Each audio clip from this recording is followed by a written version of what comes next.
Hello and welcome everybody to the Ballers Across the Pond episode 2. We got through week 1.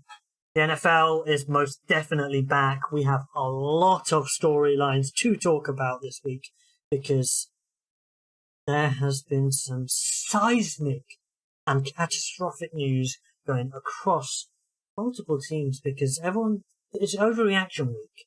Yeah. Right, boys? Everyone had loads of hopes and dreams going into the first week of the season, and some are going to be saying, "Oh, it's all over. There's nothing. It's all gone. It's." Yeah. And there are teams who are going to say, "We're going to win it all. We're going to do everything." Right? So, Yep. it's going to be an interesting week. But boys, how are we doing before we get into it all? Peter, Will, how did you enjoy week 1? Yeah, no, I mean, for me, week 1 was very interesting. Like I said, there's a lot of stories happening, and it's why we like the NFL so much. You know, you've got other sports leagues where there's a gazillion games happening, but in the NFL, every game really does matter. If you lose a game, you feel it. So yeah, no, it's just interesting. There's a lot of things that have changed the landscape, and like I said, a lot of teams are gonna overreact. You're gonna get ambitions completely crushed, and then at the same time, you're gonna get like aspirations like elevated, and everyone is hyped, saying we're gonna go for for gold this year. But yeah, no, I can't wait to sort of get into it. Pete, man, how's everything been with you? Everything's been good. Everything's been all right. Well, welcome to Overreaction Week, people. This is, the kind of week where everybody overreacts. Like we were saying earlier, if your team loses, it's the end of the world. If your team wins, you're in euphoria. You think you're gonna do. You have a feeling it's gonna be a good year. It's been an interesting week 1 actually. The opening week of this season. But this is typically the overreaction week for the fans after the first weeks in the book. So let's get to it. All right, without further ado, let's set the scene. Yesterday was September the 11th. Obviously, monumental day in New York history. New York Jets opening home game. All of the fervor, all of the aspirations of the season. Aaron Rodgers carrying the United States flag into the field of play, and then 5 minutes later, pop. Yeah, no, yeah, that's a real downer. Not just for the Jets, but also for the whole league. Everyone likes to see really good football being played. The Jets team, the way it was set up defensively with the stars they have over there, Sauce, Quinnen Williams, they've got ballers on both sides of the ball. Garrett Wilson, they've got obviously Dalvin Cook, who's come over from the Vikings, and everyone was ready to see this supercar like take over the league and really try and switch things up. And now that's sort of potentially denied to us. I think it's a bad day, obviously, for the Jets. If you're a Jets fan, you've literally seen your Super Bowl aspirations, and they were Super Bowl aspirations. It was not a case of competing and making it into the playoffs. With the pieces that they had in place, this was a Super Bowl ready team. That's now pretty much roster-wise, you're there, but without the right QB, like Super Bowl is basically out right now. For them, it's just see how it goes, and it's not necessarily the end. It's not necessarily the end because there are some plays they can make. Like I said, once the season starts, teams are going to have to make moves because like the NFL is about attrition. So as the season goes, people are going to get injured, people are going to become unavailable, and that's when you've got to lean on the people that could potentially become available. But before we talk about that, I just want to say that this was a freak accident.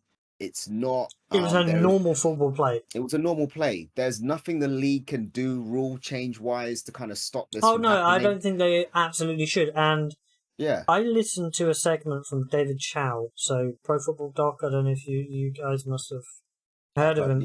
Yeah. And he explained the circumstances of what caused this Achilles injury. So now it is confirmed that it is a tear of his Achilles tendon. He is out for the season, as we all suspected last night for those who watched the actual game. Now, he had defender on his back. Defender basically on his leg. He had a calf injury a few weeks ago. And he's 30 on the same leg. And he's 39 years old. Well, that explains it. Those three things in combination mean that it is... When you have an injury and you recover from an injury in that part of the body, something else can go pop, right? Yeah. Some you have a hamstring injury, and then sometimes you'll get a calf injury. You have a calf injury, and then sometimes you'll get a hamstring injury. Something in that chain will disappear. I remember when I saw it happen in like slow motion. I mean, everyone was saying Achilles, but I work in a health club, and we've had a lot of people who play squash, and they've always they always scream, I heard my Achilles is gone, my Achilles is gone. More often than not, it's a calf. All right. And I saw him put weight on that leg to sort of hobble off. And I was there there could be hope here, but to hear that it is indeed the Achilles. Actually, so what he said was the issue. So if it was a calf, so we saw effectively that spring motion, right? Yeah. You saw, so when the Achilles effectively ruptures, the calf muscle springs up completely, and that's exactly what happened. If it's a pulled calf, if it's a tear of the calf, it wouldn't be like that. And they were saying, oh, he managed to, walk off. You're actually, effectively, all it is that tendon is no longer attached, right? Yeah. You are still able to. It's just extremely painful because you don't have that. The tendon is there for balance. Literally. Yeah.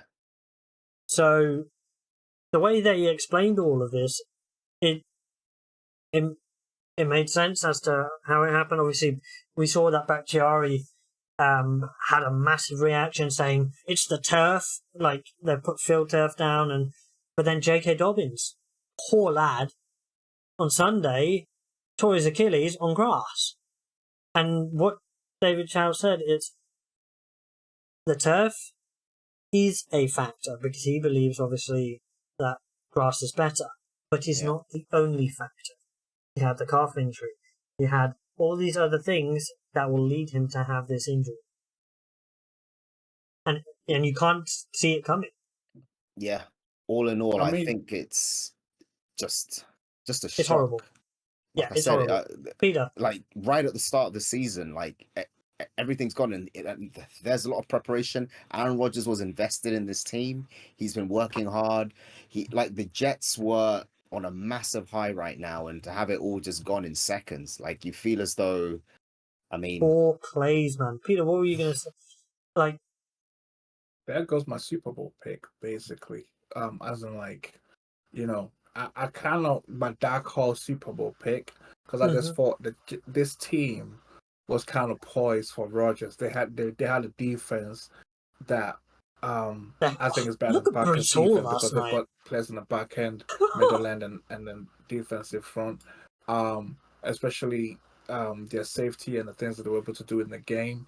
When I look back at it, it's very devastated for Aaron Rodgers and for the Jets as well, because you never expected this to happen, and it has complications for even the team that he came from to go to the Jets. So it has complications for them. So speaking of that, so just to clarify what you were saying, Peter, they needed, I think it was 65% of snaps to get a first round pick. So that's not happening. The Jets are going to be sending next year's second round pick to Packers. That is done. That is pretty much secure. And I'll tell you that the Jets are. It's not even a case of they're happy they don't have to send a first round pick. They were more than happy to send a first round pick. Yeah, because they want him.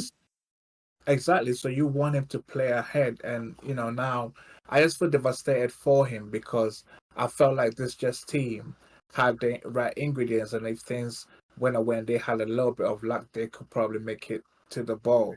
And now it's kind of Rodgers the difference between them having 10 solid wins to now they expect to have less than 10 They're gonna have to wins scrap. for the season.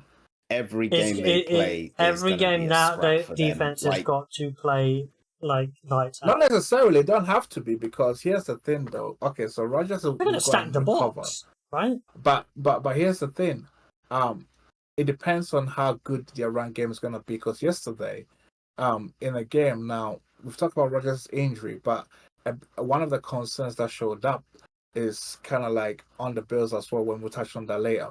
But Breece Hall had 12 carries for 120 yards. That's 12.7 yards a carry. He had 2 carries for 109 yards. I get that. But at the same time, The first two carries were the first two carries were the first two Jets carries. run game was working. Their The first defense. two The run carries game were was huge. working. The defense was working. So that was part of the keys to the game, that they could run the football. Now the only thing is that, but here's the thing though. When I think about them, like Robert Saleh, now's the time to channel a bit of Dick Vermeil, right? And when I say channel your inner Dick Vermeil, is when you came at the press conference, you should have said, and drop a bit of tears and go, we'll rally around Wilson and we'll play good football. Like Dick Vermeil did with the Rams back in 1999, they won the Super Bowl because nobody was giving the Rams a chance when Trent Green got injured. But the head coach said, we're not signing anyone, we're going to rely on this backup, and we're going to play good football. And then in 1999, they had the best offense in the NFL. That is what they did yesterday. They relied on a strong defense, and they played. And aside from that early interception, apart from that, he came to the game right, and then he played okay. Now the thing is, he didn't play. He didn't play good. The word He didn't play good. But he didn't play. Apart from the interception, he didn't do anything crazy. Now here's the thing, though. Now's the time for the Jets, instead of going out to sign a vet. Now's the time for the next 4 weeks. Rally around Sam Wilson. All the veterans need to rally around this young pup and say that we believe in you. Play within the game plan, and we're gonna support you. We're gonna play as a team, and you could use this injury to push the team forward. Okay, it could okay. happen. I'm gonna ask one question. In that regard. I think you're definitely gonna find out who Zach Wilson is this season. Now, after having a bit of mentorship, right? Yeah, from Aaron Rodgers. Like now, Rodgers could mentor him off the field, be like an extra QB coach, kind of. That's going to be really interesting. Yeah, this is going to be Zach Wilson's. Like he has to play consistently this season. They had no intention of really evaluating him live in games because it was going to be the Aaron Rodgers show, but he's been pushed into the forefront. Now, I have no doubt the staff of the team, as well as upper management, are going to use this as an opportunity to work out Zach Wilson's future in the league, not just with the Jets. So he's really playing for his career right now, and I don't think he was expecting that. So it's going to be interesting to see. And like I said, if he can look after the team, protect the football, play within the system, you're not going to try and be a hero. Even though you're a captain of the team, you are this is a defensive-led team. Let's put it this way. Protect the team. Joe Flacco has won a Super Bowl. There's nothing special about his quarterbacking, correct? Nothing particularly special. Except he had a magical season that year. But he had a magical season from him. No, actually, he didn't have a magical season. No, he had a magical end. Exceptional playoff. Yeah. Playoffs. True. It was a playoff run, yeah. Yeah, right? But what I'm saying is you don't... Hey, Rex Grossman got to a bloody Super Bowl against my Colts. That was defense. Right? But you see what I mean, right? That was defense, though. I know what you mean. Defense can get you there. Yeah, right? Defense can get you there. But, defense can get you there. And for the Jets defense to get there, they have to turn into the 2002 Ravens / 2002 Bucks. Basically, the Jets in this modern day NFL, where the rules is against defense, they have a Mhm. huge task. Can you become the 2000 Ravens in this modern game whereby we get a 7, get a field goal, and then we lock down? That's Yeah. what the Ravens were doing that year. Like they'll get a quick 7 touchdown, a quick field goal, 10-0, and then they lock down. The lockdown, yeah. I think a lot of people actually said that the actual team played incredibly hard this game because as Oh, soon as you they saw saw it. Aaron You Rodgers go saw it. down, they knew, damn, we're going to lose this game unless we play.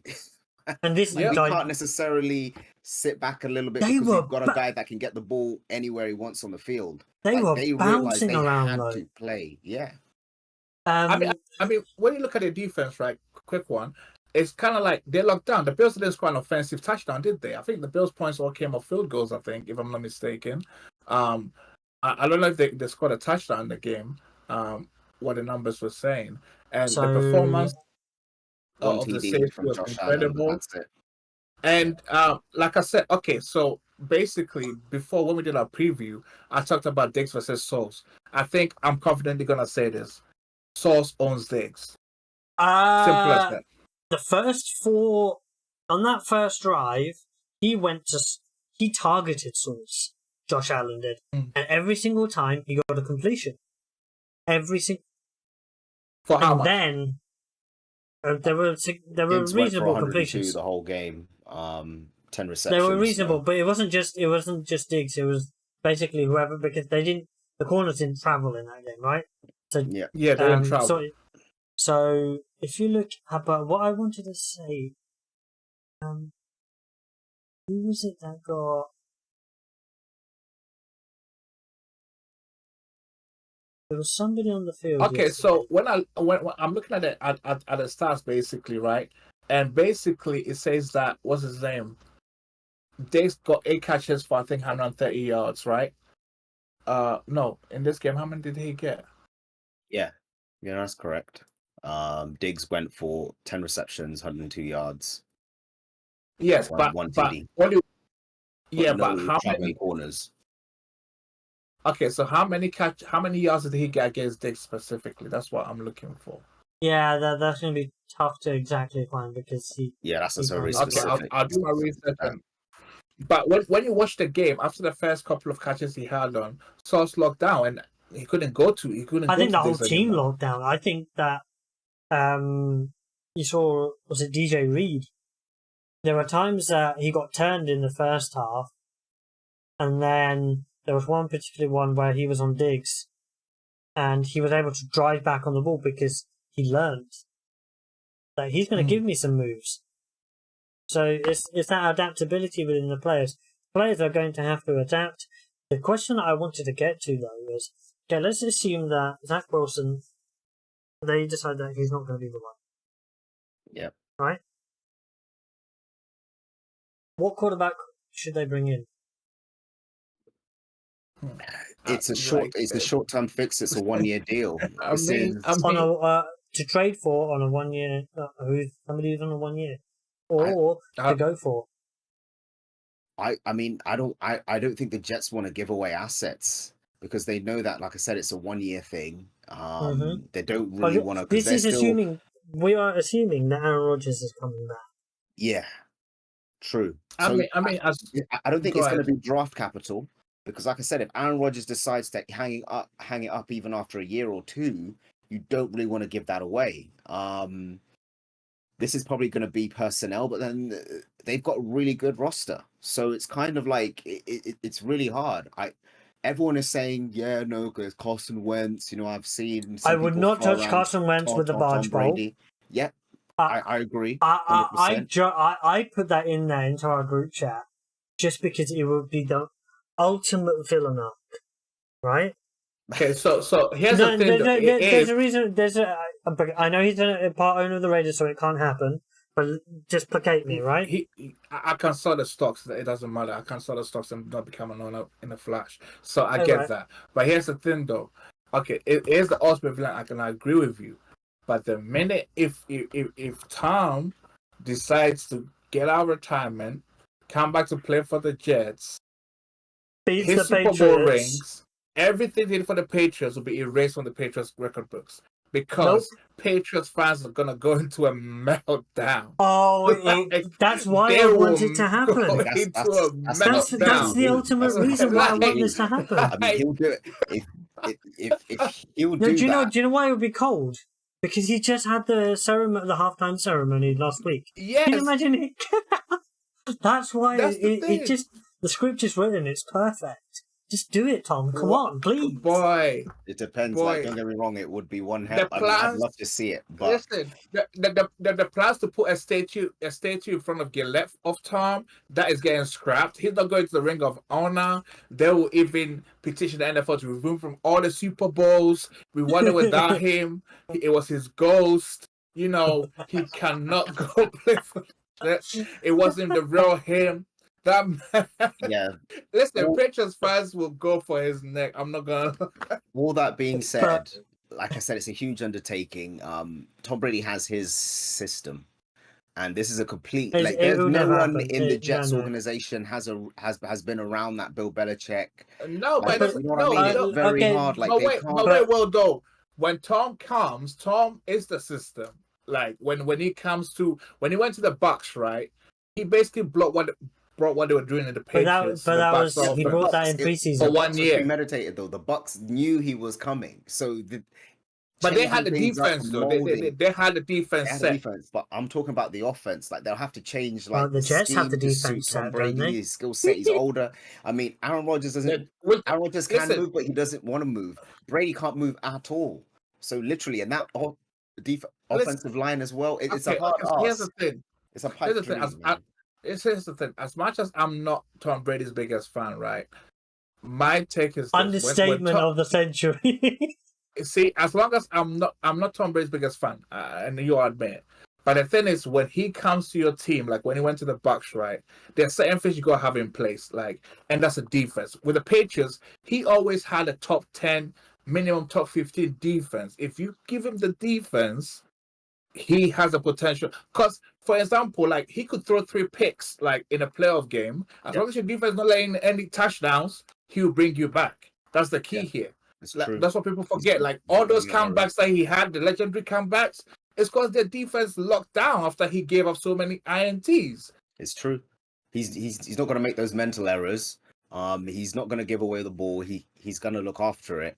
But don't get me wrong. No. But well, wait. What I just said. Even if he gives the ball away 3 times, like for instance, yesterday, right? Yeah. When, for instance, like when it went to overtime, right, with the Bills.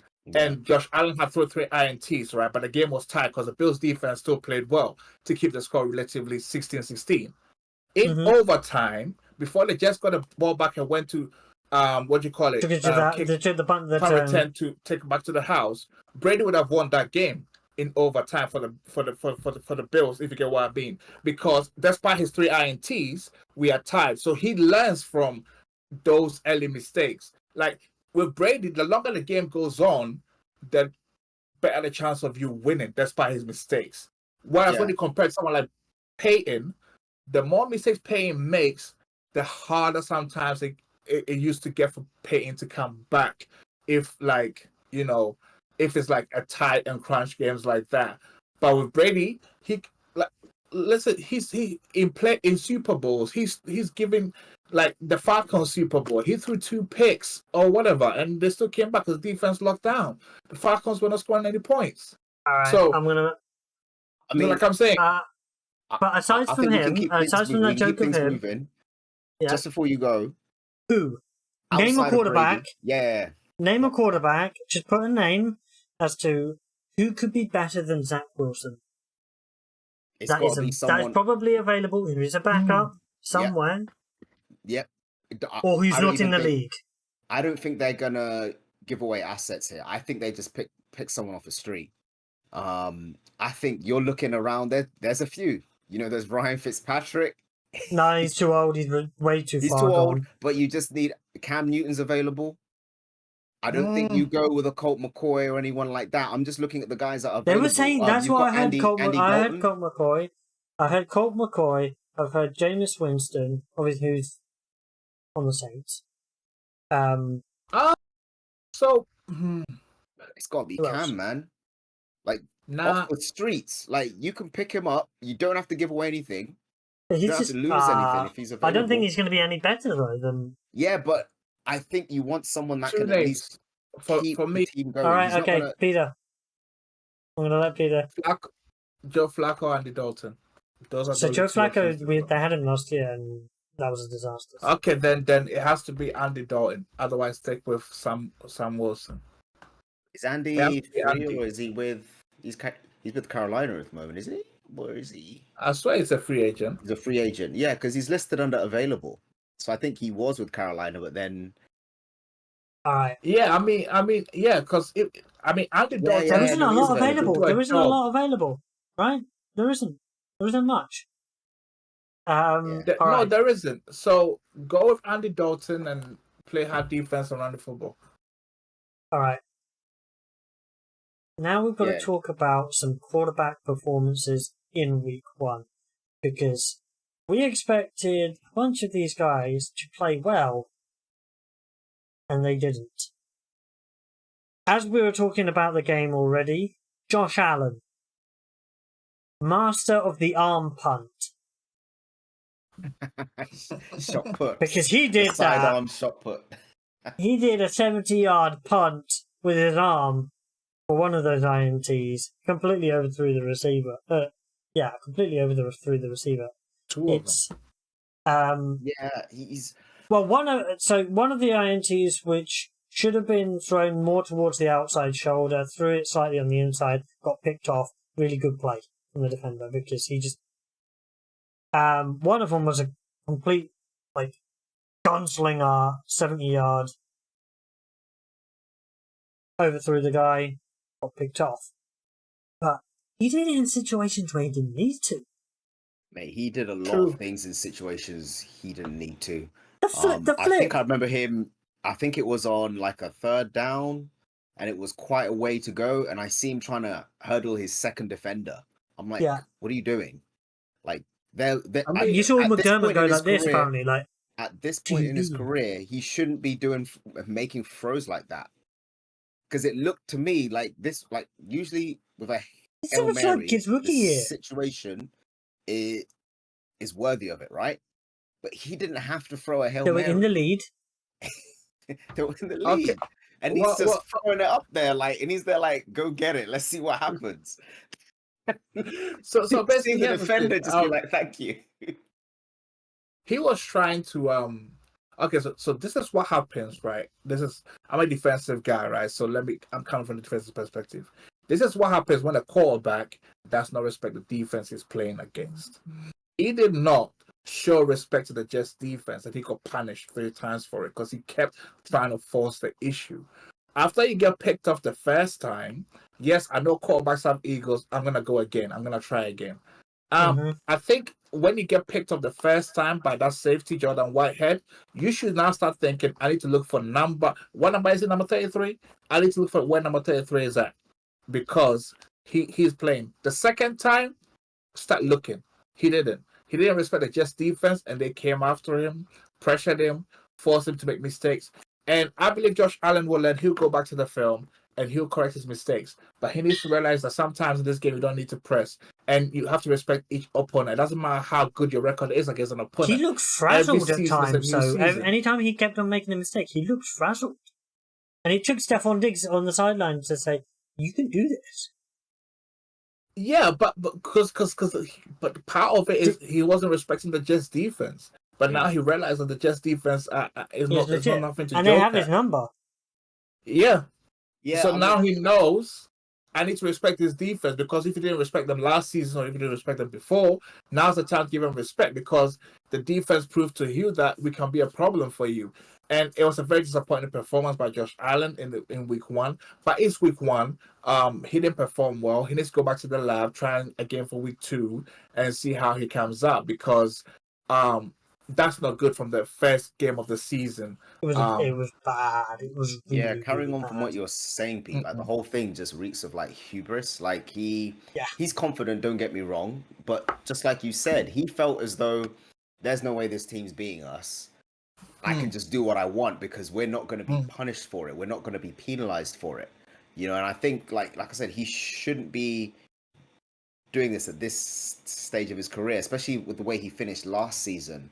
These were the issues that reared themselves up towards the end of last year. That's sort of coming off right in the first game. So you've had the whole of the off season, you've had like the preseason, you've had training camp, and the first game out, you're showing the same issues you had. So this is something that internally the Bills have to sort of have a look and see if they can fix it. I do think though that they will bounce back. This is week 1. If you remember last year, obviously Aaron Rodgers was healthy last year, but his first game was horrible, horrendous. They looked like they were not going anywhere. And then you saw how they sort of turned it around as the season went on. So I do think this wasn't an atrocious game, but it's not going to be the MO of the Buffalo Bills as the season he can't be goes like on. this forever. He can't be like this. Because if it is, I mean, I don't know. I think that window is potentially going to be slamming shut a lot faster than a lot of people think. Well, it is coming, but it's coming. Yeah. But it's still a very good team. Yeah. It's still a very good team, nevertheless. So the one that I predicted to, well, Joe Burrow. Cleveland Browns. They kind of have his number, though. They have his number completely. This game, they kind of do. I'm going to give him a tiny bit of slack. The game was in horrific weather. They don't mind snow. They don't mind wind too much. But when it is raining and that ball is slippery, it is horrible to throw that. But I also wonder why they didn't lean on the run game a little bit more. I mean, Did you see what the Browns D line was doing to that Bengals O line? Well, in terms of pass rush and pass protection, but that's true. Any protection. They did. They couldn't run the ball too. The Bengals O-line was not the most inept O-line performance in the week. We're going to talk about that a little bit later on. So for those that are listening, definitely keep on that. But yeah, it just, the stat line was horrific.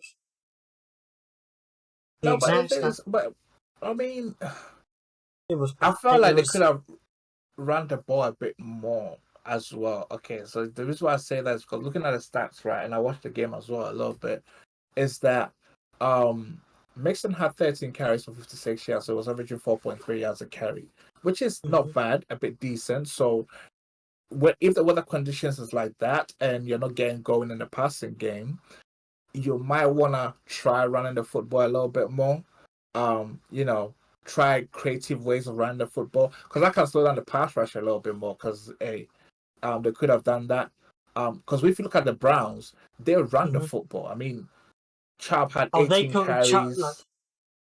Chubb on a wet day behind his O-line is asking for fun, right? Yeah. Give the same thing to Mixon. Say, hey, he's showing. Listen, players compete in this league. If I was the Bengals offensive coordinator, I'll go to Mixon and be like, "You see that guy over there? He thinks he's better than you. Do you think you're better than him?" So I will read out the drives in this game. Bengals punt after 8 plays. Punt after 4 plays. Cleveland Browns then fumble the ball to the Bengals. Bengals drive lasts 4 plays and they punt again. Second quarter, punt, punt, punt, punt. End of half. Yeah, the Browns had a number. I can't even lie about that. Yep. And then we had a unicorn of Evan McPherson missing a field goal in the second half as well. Yeah, I think, guys, the thing we have to remember, especially with week 1 games, is that teams have a lot of time to prepare. This isn't like week 2, 3, 4. You've only got 1 week, and it's next game. next game. As soon as one game's over, you close the book and you get ready for the next game. Week 1, a lot of teams use training camp, they use preseason, and they've got all that time in between to get a game plan ready for one team.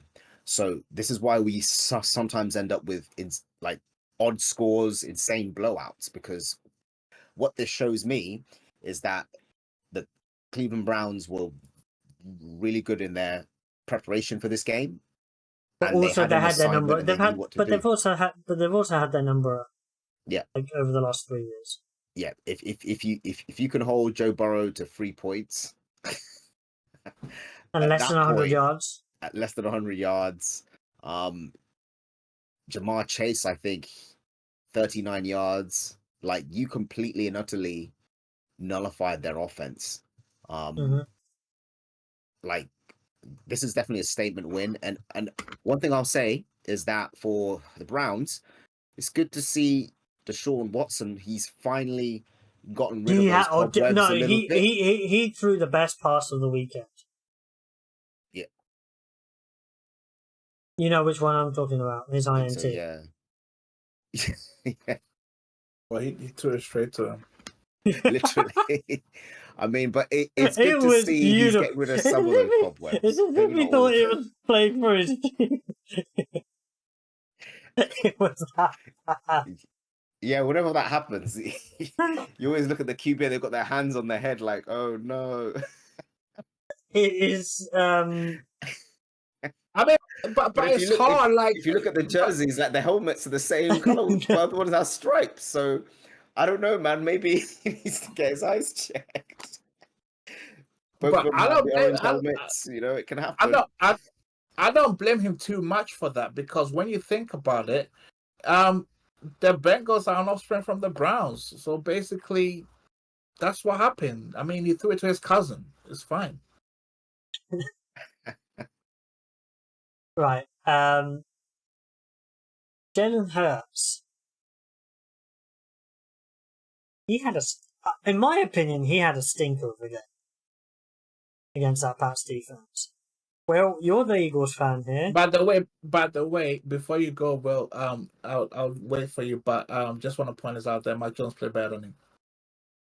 Yeah. Mac Jones no, was a that's better fine. quarterback on the day, correct? it's- I don't disagree.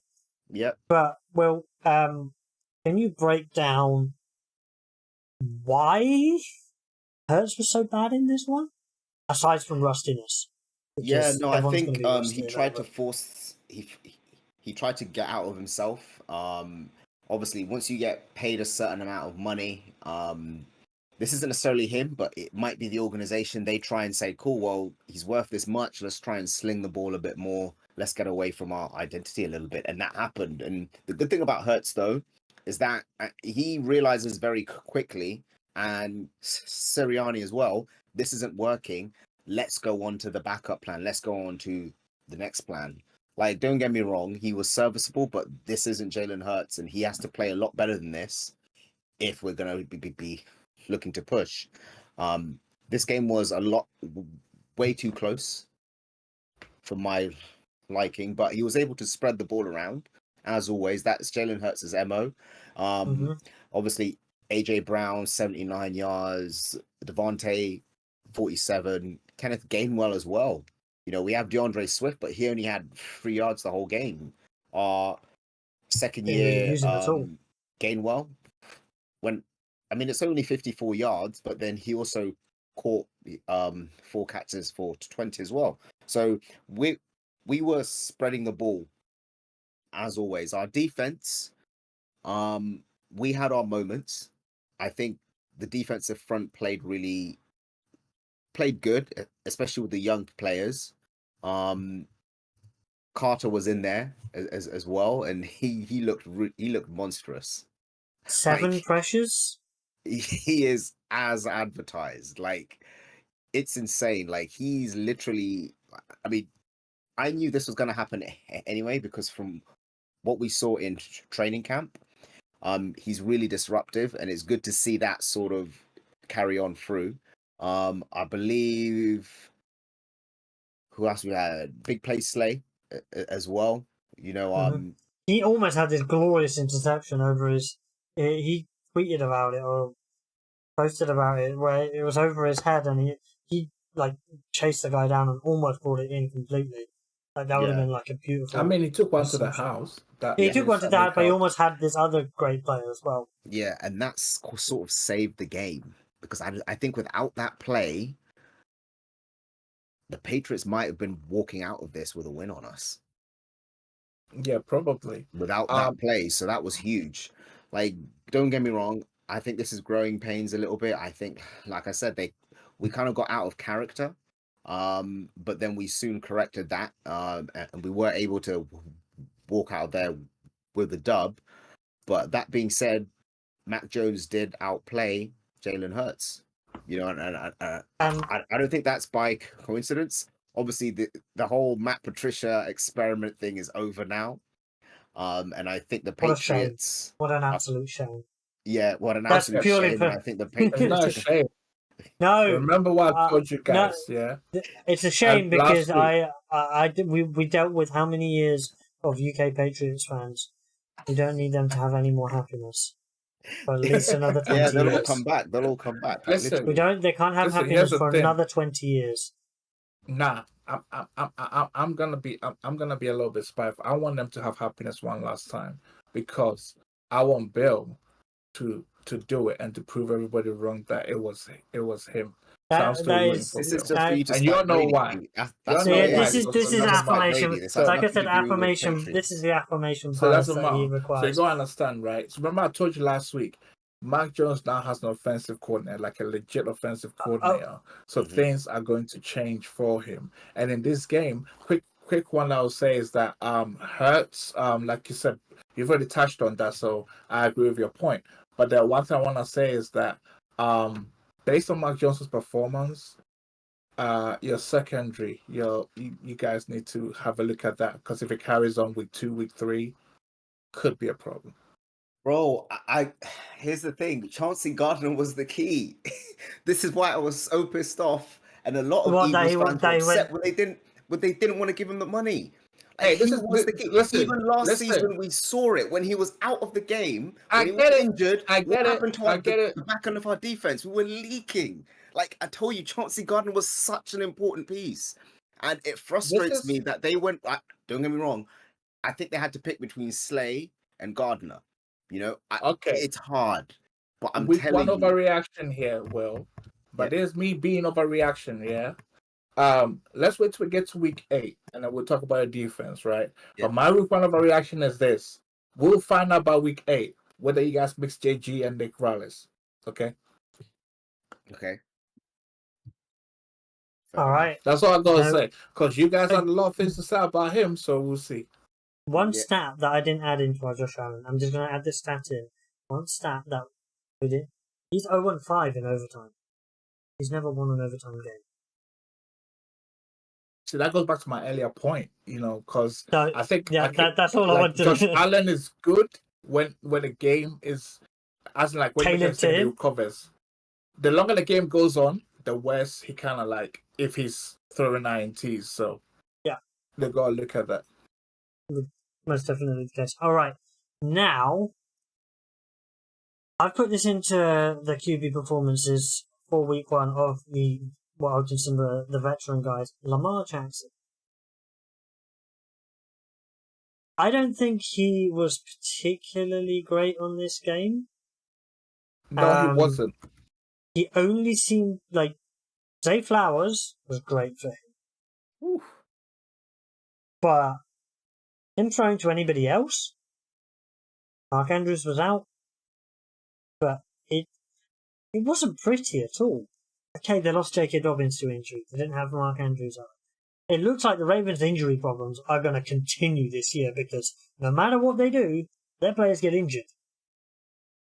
Well, but here's the thing. Okay, so let's just touch wood. Hopefully, it's only J.K. Dobbins that will go out because if they get a lot of injuries, the same thing will happen last year. And they don't need that.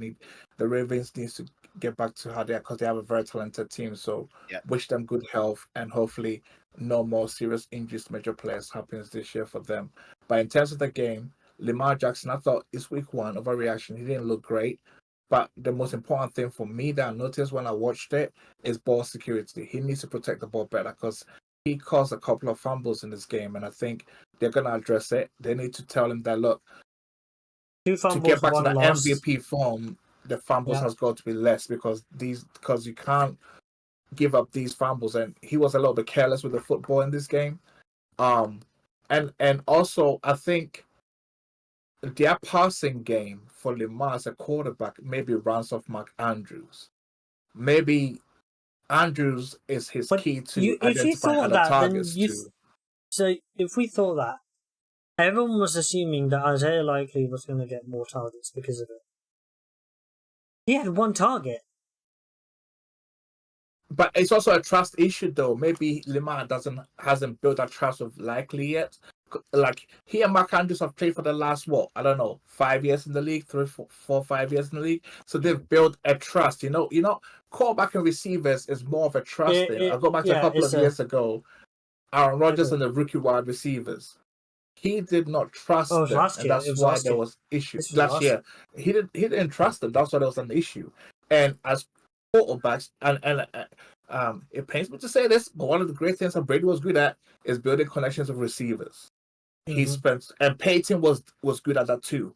Any new receivers or new group of receivers, they spend extra time building that connection after practice, and it's not just throwing the football; it's communicating off the field, looking at plays together, watching the film together to build that trust that I need you to be here, I need you to be there. I remember there were videos about Brady and Peyton, both of them saying to receivers, if the route is 10 yards, I don't need 10.5, I don't need 11 yards, I don't need 12, I need 10 yards. If you run 12, I will know you run 12 yards. If you run 9 yards, I will know you run 9 yards. Run 10. So it's kind of like it's like a trust issue, and I think they'll figure that out. Because the Ravens always finds ways to win. So I feel like biggest thing I'm looking for in week 2 for Lamar is protect the ball a bit better. All right. Do you have anything further before we? Yeah, no, like I said, it is week 1. I think the Ravens are lucky they were playing the Texans with CJ Stroud in. Because I think if it was another team, a more competent team, this could have been right down the wire. That being said, I'm kind of happy with what I saw from Zay Flowers. I knew he was good. I did not know he was this good. And right out the gate as a rookie, to be able to just come in and play against first team players and just run rings around them. What did I say last week? Wide receivers in that first round nowadays tend to be ready to hit the ground running. Yeah. Generally now. Yep. They are just ready. The college game has kind of caught up to kind of making these guys a little bit more pro ready than they have in the past. Yep. In terms of the upper echelon guys. Right. Next quarterbacks, we're going to talk about 2 of them. Yep, Tua and Herbert. So first of all, let's talk about Tua himself. So, Peter, you had some concerns about Tua's arm. Now, in this game, he threw for 28 completions for 466 yards and 3 touchdowns. Are you still concerned? Average throw. What was the throw average? I don't. There were some air yards on some of these as well. Like particularly, it wasn't like just dink and dunk. Okay, I think. Okay, so air throws, yeah. Okay, so basically, Tua was very good in this game. 466 yards, 28 for 45. He had some incredible throws in this game. I get that. There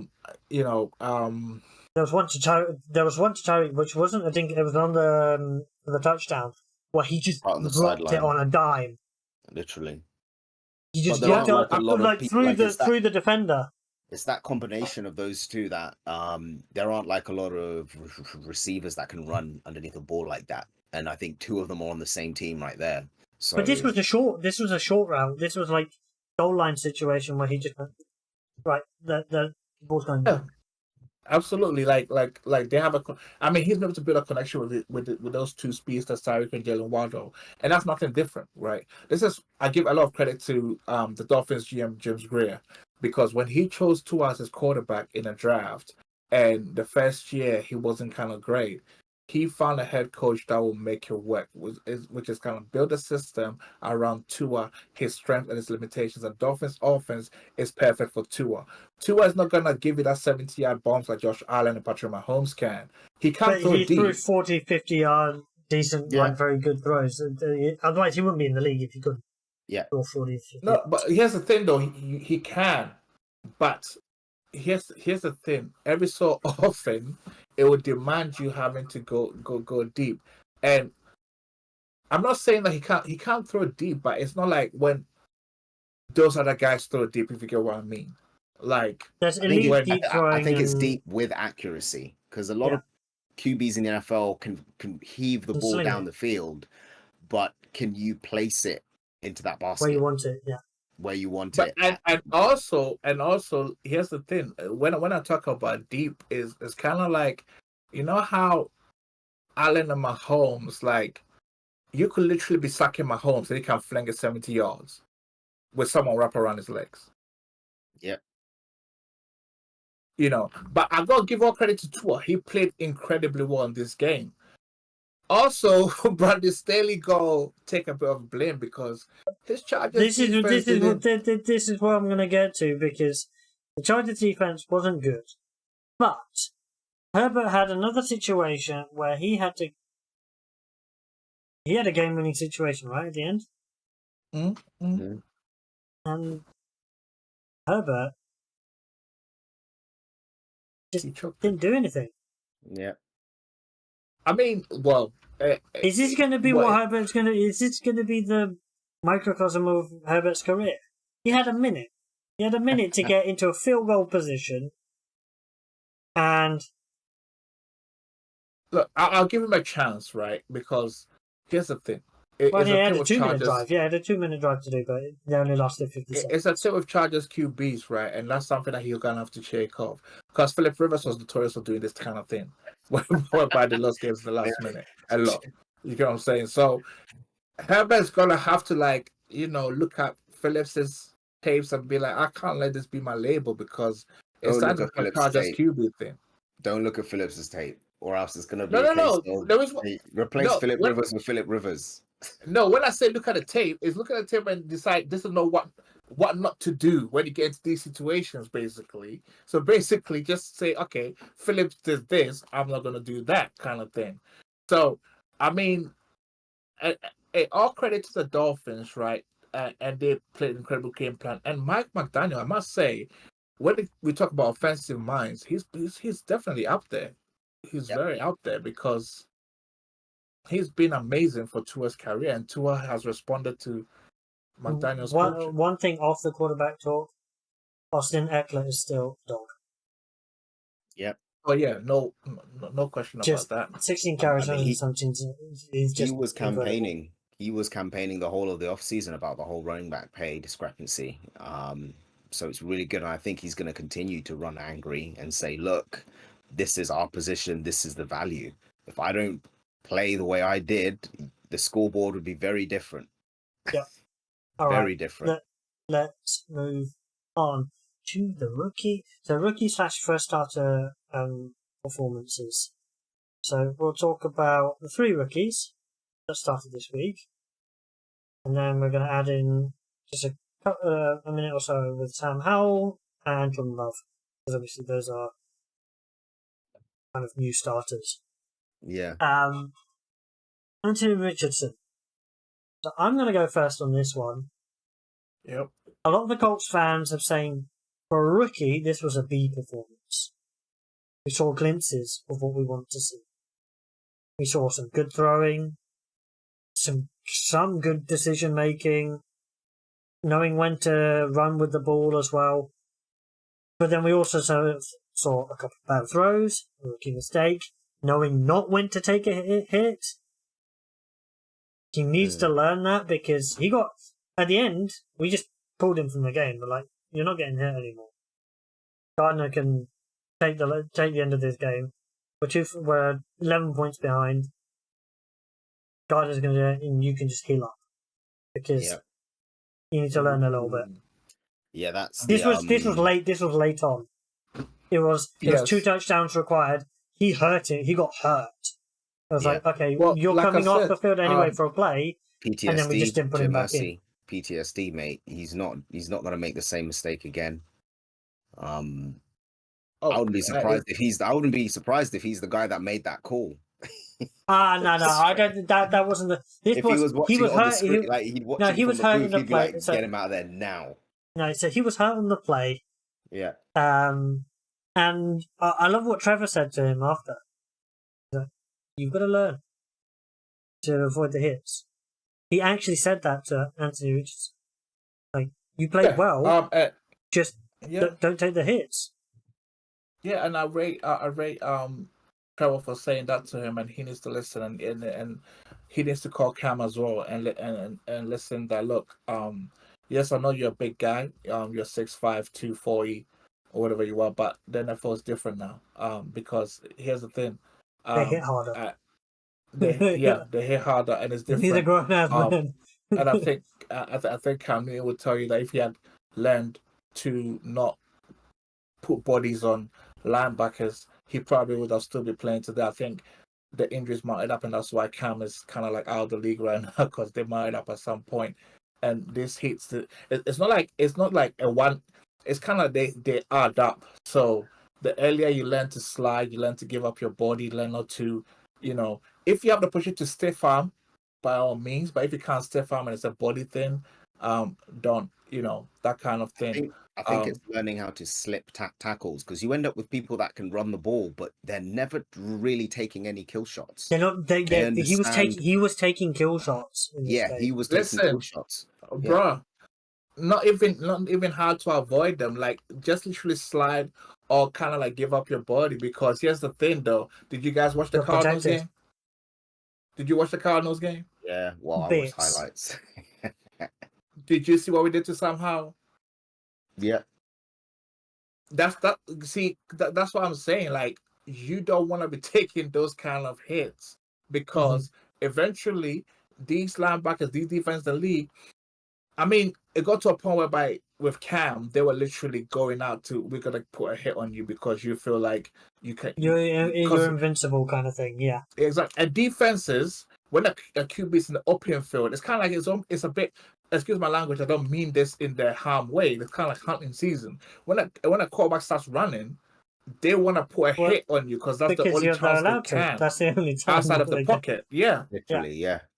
Because these is even when they sack you and the hit is too hard, is roughing the passer. So protect yourself. Don't get out of the. But I thought he played a very good game.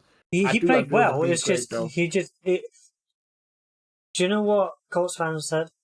First time they've had fun watching the team in a long time. It's a step in the right direction. Yeah. We would have won, in my opinion. You put Jonathan Taylor in that backfield, we win this game. Yeah, because there were holes, but your running backs are not great at the moment. You don't have great running backs. And he fumbled the ball. Not even the backups. And Deion Jackson fumbled the ball, so. It's all great. Jonathan Taylor, come back, please. I'm looking at the average and I'm like, that's awful though. 1.1 per carry for 13 carries. Come on now. I mean, if you haven't got a number 2, then it's really just one of those things where almost can't make this level. Yeah, you can't push him out when you don't even have a competent 2 that can hold it together. Like that's a bad look. You're denying yourself an entire position group. Like, especially if you have aspirations. Which is why some people were thinking maybe Kareem Hunt could ending up in Indianapolis. Hey, Essay, come on, man. Help. Give your rookie a help. His help is he needs it. Jonathan Taylor. Give him the help. He needs it. But what I see is Chris Jones got himself a deal done. So we'll put up a little video, with the Seahawks cap on there and everything. Yeah. And then what happens? He has a 1-year deal. He comes back. The team loses, and he has a 1-year deal. Yeah, because they realize. No, bro. Let's get it done. Well, come on. Like, look, it's kind of like It wasn't look, a high contract or anything. It's a 1-year deal. It's just all right. We'll push this conversation to another year. Yeah, Mm. because we need to try and win now, basically. Yeah. Other quarterback performances from the rookies. Bryce Young. I think, in my opinion, Richardson had the best of the rookies. Best day of the I'll rookies. agree. Yeah. Bryce Young in second out of the rookies. No, I'll probably I'll go CJ, and Do you here's think why. CJ? Because I don't think he was good. He looked poor. CJ no, is just no. he'll get better because I saw. I The mean, we'll reason why I talk say about that game CJ, anyway. the reason why I say CJ is because yes, he took quite a lot of sacks, which will get better as the season progresses, as he learns more, as he gets more experience playing in the NFL level. The key to me when I look at rookie quarterbacks, right, is the key to me turnovers. Don't turn the ball over. Learn how to protect the football. And I thought CJ did one protecting the football. He didn't throw any INTs. He But he made lost a safe fumble. throws. Yeah, that's what I've. In terms of turnovers, a fumble happens because a sack fumble. It happens. It can happen to any quarterback in the game, right? So the fumble was a sack fumble, but he did generally good job in protecting the football. The Texans' offense don't have a lot going for it, so we will see how his performances progress over the week. I loved it because it helps me. So every week, play safe. Play safe. In some games, be competitive, but I hope they do finish 2-14 or something like that. And he will still be the quarterback. So I'm rooting for you, CJ. Not a lot of wins this year, but just play safe. Bryce Young, 2 turnovers. He gotta get better in terms of protecting the football. I think with the Panthers it will come. It's the first week that we've seen him in action, so let's see how the next couple of weeks transpire. But from the first game, they didn't inspire a lot of confidence. I mean, when you compare this year's rookies compared to like last year's rookies or a couple of years before, in week 1 they've done better. So I think these are talented quarterbacks, but They're they've talented. got It's quite just a way to go. I think they've they got just quite need a way to time go. to Yeah. sort of Yeah. acclimate to the NFL. You have to understand Bryce Young's receiving core in Alabama was better than the one he has right now at Carolina. So Right. a lot of the You time look at it's new people, it's adjusting. These things take time, But just like Pete said, you want to see ball security and you want to see decision making. You want to make sure that what you're going through in practice is going in between the ears and they're actually living by that creed in the live games. You don't want like wasn't a bad example, but you don't want a sort of Josh Allen situation where you tell him, you see this in the game, don't throw this ball, and then he goes and does it 2 times. That's what you don't want to see from your young players. Winning games is great, but you also want to see the development as the season goes on. So yeah, Yeah, I don't and think it's just to worth add to worrying that, about. Yeah, well, we're gonna. I thought Richardson was the most mature out of the 3 rookies that played. He seemed which the is a more surprise to everyone, correct? in tune to the Level-headed. offense. Yeah. Which would be a surprise to everyone. All right, moving on to a couple. Well, so as we were talking about the Panthers, Desmond Ridder only seemed to throw the ball either to himself or to Bijan Robinson. Because you get the joke. Because Drake London had 0 catches, 1 target. Kyle Pitts had 3 targets. The Yeah, I running mean, backs had 9 targets. Okay, so watching this game, here's a message to Arthur Smith. I'm gonna look into the camera. This big guy Bijan called Drake. He's not going to do every is bit. the running back. Stop this. I'm gonna split the carries between Bijan and Algieri. Algieri is good, but Bijan is the key here. 10 carries for Bijan Robinson, who averages 5.6 yards for 10 carries, is a joke.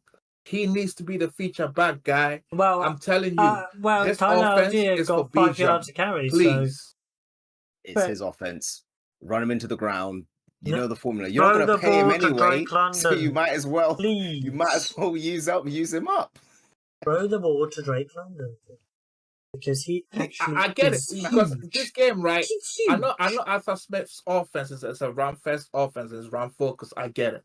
But you drafted Bijan Robinson in the top 10 to be a special back. You're talking about the CMC range, right? So let's see that explosiveness. You know, he needs to be the lead. He's clearly better than Algieri. Algieri had a great year last year, but I believe Bijan is a better running back because he We know proved in this, this game with correct. his 10 carries, right? And the more Bijan opens us up, it helps your rookie quarterback because going forward, the Falcons, Reader will have to average more than 18 throws per game because in this game he was throwing short and very, very conservative. Yes, they won the game. Yeah, it was poor. I don't think I wasn't impressed with Ridger at all in this game. Like he wasn't really but pushing. I agree. But then at the same time, I'm just thinking, is it him or is it the offense? Yeah, right. So what I was wondering was he just dumping it off to the running back, like just ignoring the reads? Just it's easy. It's an easy throw. It's an easy throw. It's taking the easy option out. Didn't throw the ball that much. I think it's more of a. I think it's more of a case of he was trying to take the safe option. Yeah. Like he's got no INTs in this game. So I think for him, they told him, look, you're not really our future, Desmond, but we just want you to look after the football. They're not saying that. They're not saying that. Chance, man. Like, Oh, you can't go to a player and be like, you're not a future like that. Come on, like, come on. Kyle Pitts Come and on, Drake man. London on your team. You're not going to get an evaluation of them. Even though Yeah, I think a few weeks ago I was saying they want to evaluate who they have on offense, but I don't think that's going to be the case. I disagree. Like, okay, hold on. I disagree. When you have a young quarterback like that, right, who was only a rookie last year, right? You don't go to him and say that you're not our future. I don't think they say that to him. Yeah, not literally. I'm exaggerating it. I'm exaggerating it. But but hold on. Don't kill the young man's dreams. He might have a chance. Give him a chance. Like this is his first kind of like game of the season. Let's see what week 2 is gonna be. Whether they're gonna open up the offense a bit more. All right. Let him push the ball down the field and see what we've got. You can't give everybody a chance. Come on. All right, moving on. I'm going to move us on. I don't want to be too mean. All right, I'm going to move us on. Peter, as you watch this game, how do you think Sam Howell actually fared? Oh, he must have spent the whole night in the ice tub. No. But in terms of actually like his play, his quarterbacking play, I wasn't impressed. But then again, I don't know if that's because of the Cardinals' defense per se. I mean, he got out of pressure a couple of times, which was really good. He had a couple of nice throws, but he didn't. It's kind of like a C grade performance. It was like a C grade performance. Like and the way it wasn't particularly good. And I got a question for you, Bob. The way you hyped him up, as in like he, was gonna be a serious player. I was expecting a B plus A type performance, maybe 3 touchdowns or 2 touchdowns with over 250 yards, and that did not happen. So explain to me again what you see in Howell, because I didn't see it in week 1. I think they've seen how he prepares. They've seen those flashes in practice. He had a good preseason. He's had a year to sit and adjust to the league. This is only week 1. Remember, this is essentially his first like real start. So you have to take that into account, and you've got to look at it in that aspect when you're comparing him to like other rookie first-time QBs. I mean, I watched the game, right, and had it not been for the Cardinals having very incompetent quarterback play right now, because Josh Dobbs was absolutely awful. Well, he was just learning, who his teammates were, kind of. Exactly. So he was absolutely awful week 1. But I said this I tweeted this out. If we had Sam Howell playing for the Cardinals, we probably would have won this game, because his performance wasn't great, but it was good enough for us to be based on how good the Cardinals defense played.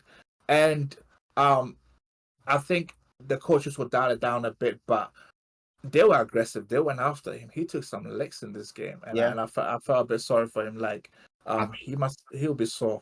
Speaking of somebody who we goal. Just before we carry on, I think that's the goal for any sort of rookie QB you play. you want to introduce them to NFL defensive fronts, so they're always going to They're gonna send get the hit. house when they can. Yep. Just before we move on, I'll say, with regards to Sam Howell, like if you look at all the receivers, he didn't have any favorites. So he was taking what he could and he was sprinkling that ball across the field. So that was really good to see. I think he's one to watch because they obviously have confidence in him. They didn't try and look through the draft, so they obviously felt as though they had someone in place that they can work with and develop.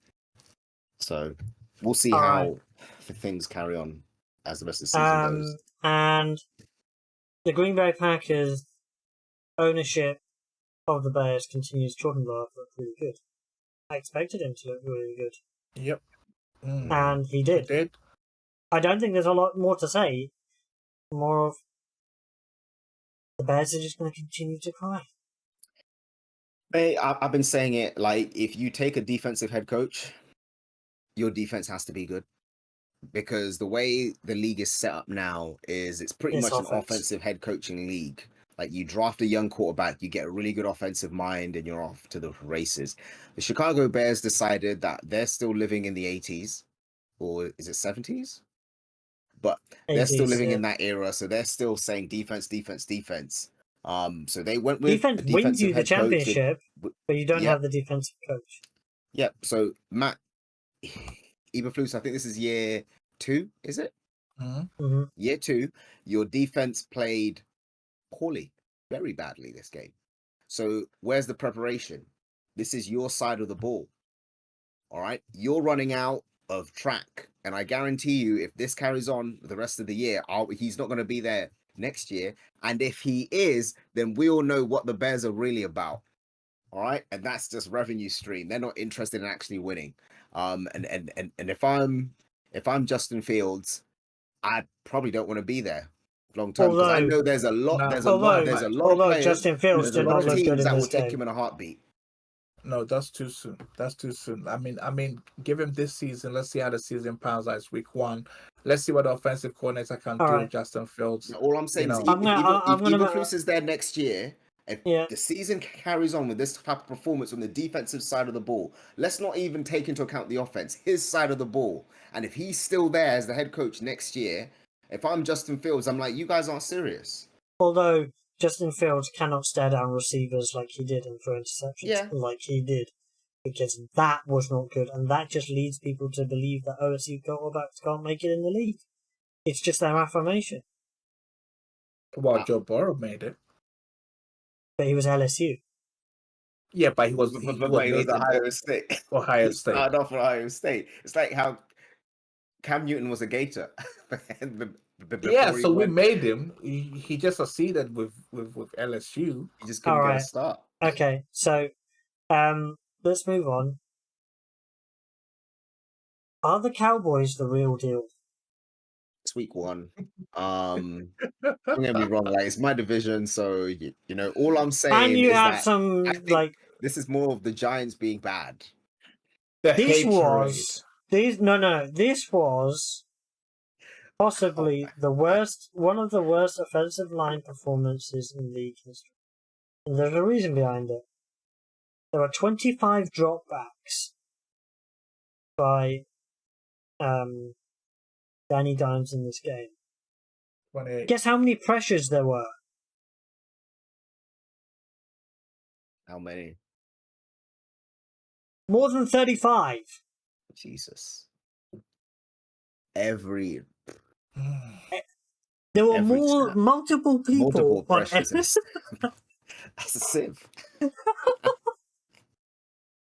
Revolving doors. That's how much you're paying for revolving doors. You'd be better off of just getting 4 turnstiles. they'd probably slow the rush a bit more. Well, okay, so does that mean that we got to cut Danny Jones some slack just this week 1 because the offensive line was atrocious and he couldn't really do anything? Well, I mean, if they're atrocious next week, then it's a trend. Yeah. I mean, but then who gets the blame then? Is it Danny Jones or is it the whole thing? He didn't have any time yesterday. Like, on Usually, Yeah, Monday. so that means you got Kyrus and Slay. He didn't have time to throw the football. But when he did throw the football and when he had time, he missed the target as well. It's a ripple effect. If I can't believe Yeah, I'm but defending Daniel Jones. when you've got it there, Yeah, you've got to same. put it on him. When you've got to give him that. But I really like what Mark Parsons said. I think he's got a podcast now, and what he said on his Yeah. was like, "Why are you keeping that guy in there still? He's 40-0, and they're still trotting him out on the field. Pull him. Yeah. What are you You've got going to Tyrod gain?" Taylor in Okay, so there. here's the thing, though. Okay, so you know the whole NFL thing about if let's say if it's 40-0, right, and until the coaches pull in, it's frowned upon as a quarterback to go to the coaches and be like, "Look, the game's Yeah, but done. I'm he not gonna shouldn't have go said. back in." But they should have pulled him because he was getting his butt handed to him, even with backup D linemen in. Didn't matter who they put out there; they were running through riot.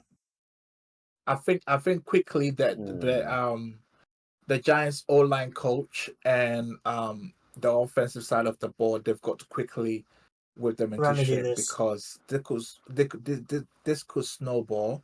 So it's about time this week in training, this week in practices, all lines. Hey, you're gonna get it. Now, it was a big flash scoreline. Dak didn't really have to do anything. He No, really because didn't have to defense do basically anything. won the game. The game was basically out of reach before they had. So, well, special teams blocked kick all the way for a touchdown, and then interception. Well, it's technically an interception. It was a hit on Barkley, popped up in the air, grabbed and went for a touchdown, and the game was basically over by that point. Yeah. Um, Yeah. No. Let's see Absolutely. I think. now. Dallas play the Jets next week, so Ooh. that's going to be a toughie. Yeah. And so is Yeah. Zach Dallas's Wilson going to defense. is Zach Wilson Okay, going to so last through the game?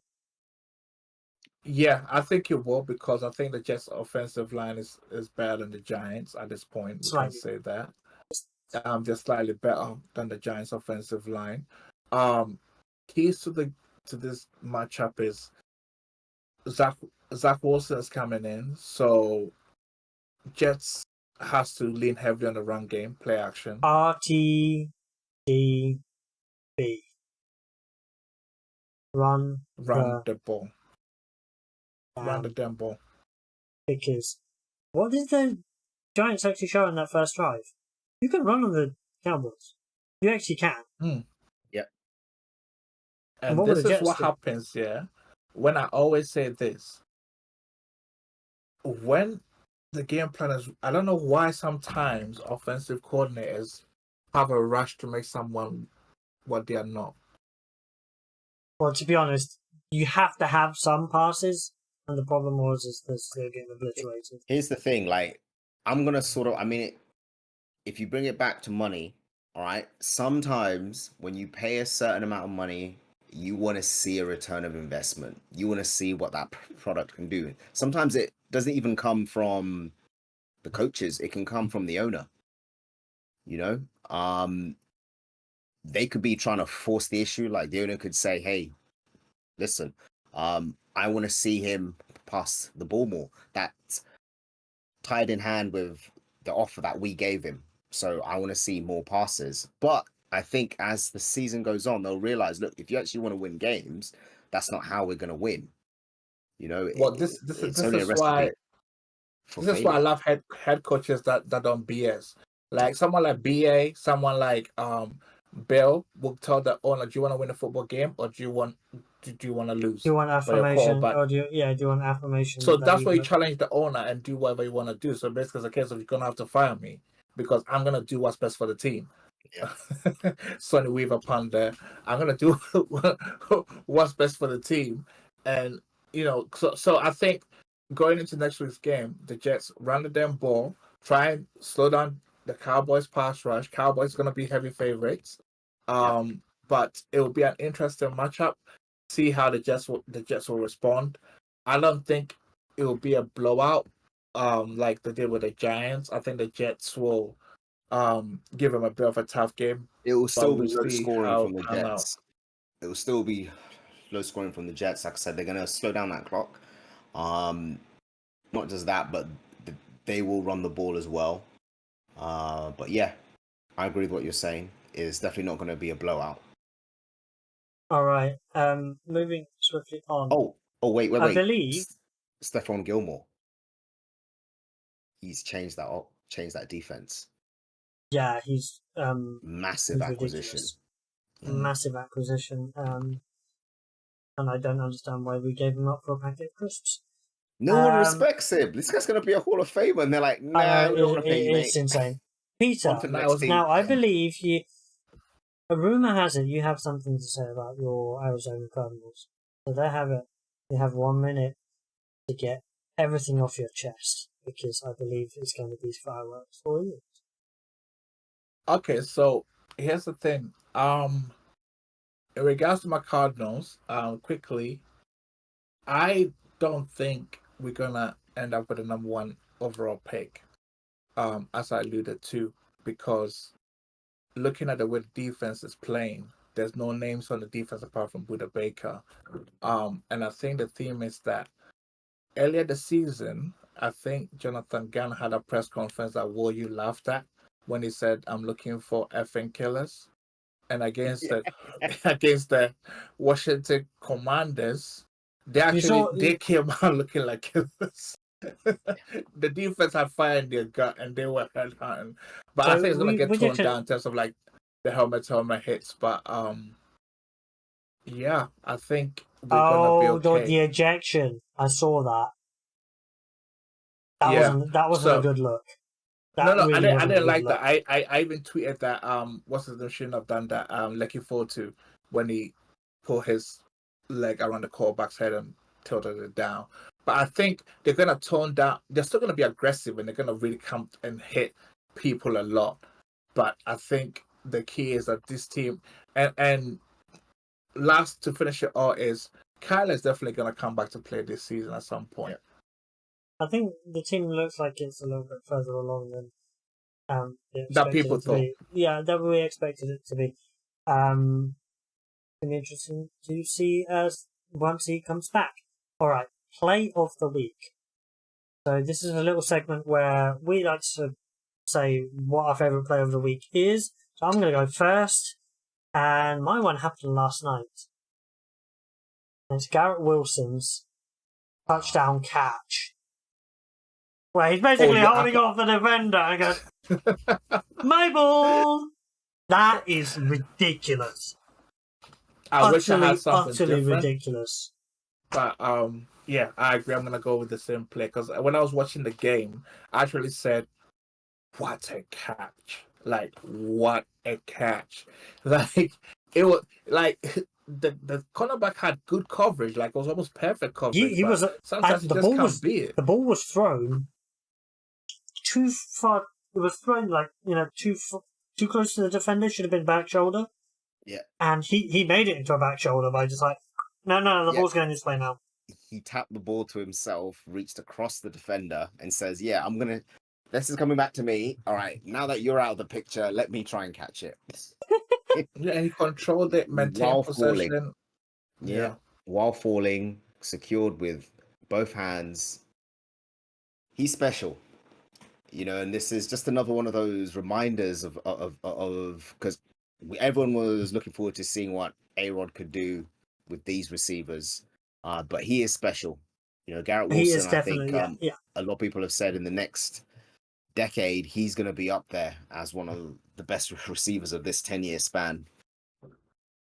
All right. As things go. Well, do you have a play of the week? Because obviously Peter's going to... Yeah, I was going to say that one. But I would probably say, Micah Parsons had like a really good game. And his sack, it's not really a massive play. It's just a sack in the end of the day. But I have not seen somebody get through so quickly. Someone not only get held up, but cover that amount of ground. I mean, he's a freak. Like he's an absolute freak. And Michael Parsons, if we do that draft all over again, barring the teams that need a QB, he's going number one. Like he is that guy. You know, Michael Parsons. And I remember while sort of watching everything in Penn State at the time, I had no idea he's that big. He was that big. You know, I actually thought this was like an average size linebacker, but he's an absolute freak. Like Well, he got He the beat- peanut butter jelly sandwiches from the NFL when he got there, so that contributes to you getting bigger. yeah. Hey, everybody, shout out to there's this guy that I watch here. It's called Vosh Lombardi. He's a draft expert, right? Yeah. And he swears by this. When players get to the NFL, there's a special PB and J to give the players. And I don't know what's in it, but Probably hey, PB and J. they Probably get out still college, PB get to and the J. NFL, and then all of a sudden they're like, Massive. I literally I remember I was watching like highlights preseason, draft analysis, and I'm like, oh, he's a linebacker. And the next thing I know, he's a DN. And I'm there like, what? Yeah. Like, first, quick one, like, Aaron Donald, right, is 300 pounds, right, or 290 pounds, right, and he is jacked and ripped, and I'm like, and he's an athlete. He's not like he's a bodybuilder. Yeah. How are you that jacked and ripped at 290 pounds? Not a lot of defensive line, and he has 6-pack. He's the only defensive lineman in the league with a 6-pack. How? It's lean. Yeah, no, he is. But do you know what it is? But he's just. There are some people who are just genetically like that, right? He's not exactly the tallest. He's not exactly the tallest of players. He's just he's got that athletic build, and that's what he is. All right. If you watch him, I think it was during the combine, he was fluffy. So he's come a long way. He's come a long way. That's what I'm saying. But that's when remember I told you about the NFL PB and J. But also you put in the work. You managed to get the rewards. All right, ball of the week. Will, who's your baller of the week? I'm gonna get okay. You're gonna get skewered by me. I'm gonna get skewered, man. Look, I like what I saw from Zay Flowers. He was very good. So I was actually. Who is your baller of the week? Who is your best player in the entire week? You just said it. Say it again. Say it again. Say it loud. I saw. I love. Look, I'd probably say Tyreek Hill. No, you can't. No, you can't. I can't get out of it. I can't back out of it. Say it. I like Zay Flowers, man. I love what I saw for him. He was the rookie of the week. I'm seeing echoes of Antonio Brown. Okay, so he was the rookie of the week. Yeah, I don't disagree with that. Right? Yeah. Probably the rookie of the week. Yeah. Offensively, for sure. Offensively, I don't think definitely. anyone thought he was going to be as good as that coming out. And I actually have him pinned as my offensive rookie of the year. Like I'm telling you, like it's like I'm seeing Antonio Brown all over again, but bigger. His movement was incredible. I always say this. I'm a defense guy, but Zay Flowers was good, but rookie of the week, I'm gonna have to go with Christian Gonzalez, man. I mean, he looked like a vet with the Patriots. I mean, he looked very good, actually. He did look very good. Yeah, he's a corner. Very good. He's a corner. He really tracked AJ Brown. AJ Brown didn't have the best of games. He did look very good. I agree with that, actually. He looked very well for the Patriots. So he's my rookie of the week. So, baller of the week. Baller of the week. For me, yeah, go ahead. For me, was yesterday's hero, Jordan Whitehead. 3 interceptions. Like, can't really, like, he had an incentive for this season in his contract, $250,000 if he gets 3 interceptions over the entire season. Josh Allen gives him all 3 of those in one game. Ching, he has managed to cash out on that season. Perfect. Great to the organization, because they were like, he's not going to get this. This is a meme incentive. He's not actually going to get it. Stuck it right to the organization.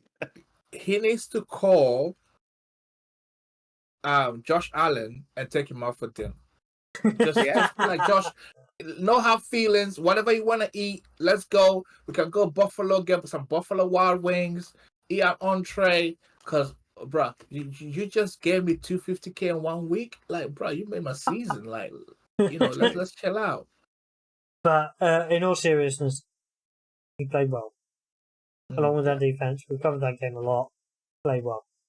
Peter, who's your choice? I go with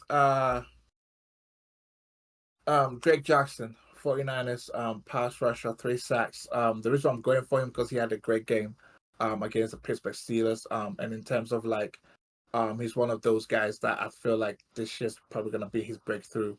Hopefully it happens for him. And the reason why I highlight him is because not a lot of people know about him. And he literally dominated and came out. I think all the products, all the people were looking for Bosa to have that type of game, and he really played well in that game. So I'll go with him.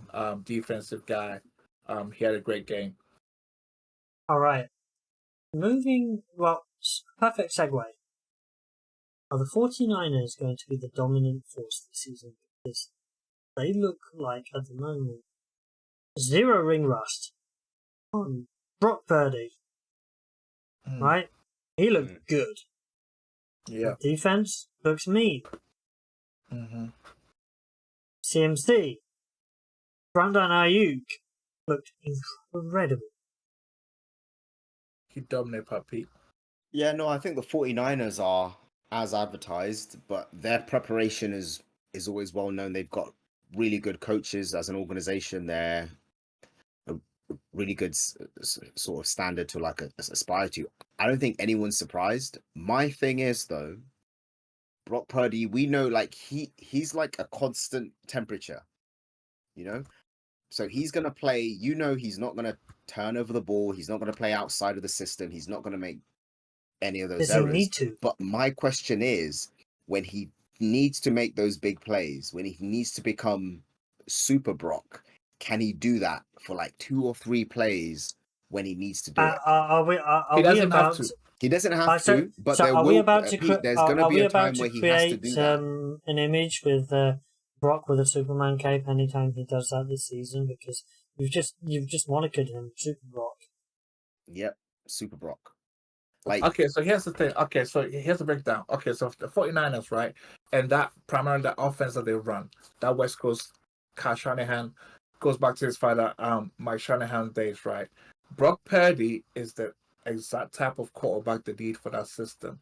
The 49ers in their history have always had tremendous success with the West Coast zone run type of offense. And the reason why I feel like Brock Purdy is perfect for that system, and now even after them trading Trey Lance away, means that he has the keys to the system as long as he remains healthy and hopefully. He everyone was worried about the elbow, right?